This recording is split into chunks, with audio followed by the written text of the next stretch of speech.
لو انا عايزه هنا كده عملت خط منتصف الخلفي، وهنا في بنستين. لو انا عايزه اخيط البنسه بمسك كده من النص. الخط اللي في النص ده اسمه خط عمود البنسه.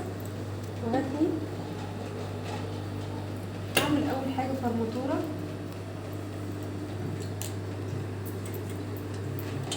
اول سنتي كده فرماتوره، وبعدين هنزل تدريجيا على وسع شويه،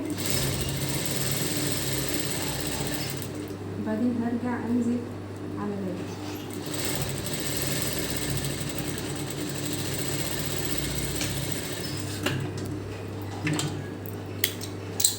كده شكل البنسه الاولى اهو. نعمل البنسه التانيه نفس النظام، نمسك كده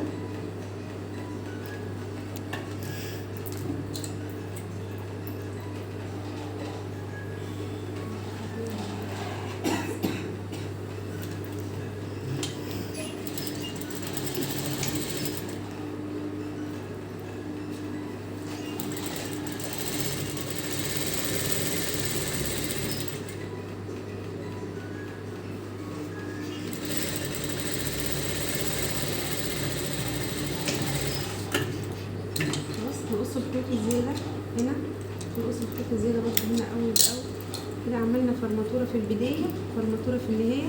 طبعا مهم جدا إن أنا أطبع البنس بالمكوى عشان شكلها من بره يبقى كويس. هطبع دي مثلا الجنب اليمين كده، وهطبع دي الجنب الشمال، وهطبع دي على أي جنب عادي مفيش مشكلة. يبقى الشكل من جوه، شكل من بره، شكل من بره اهو.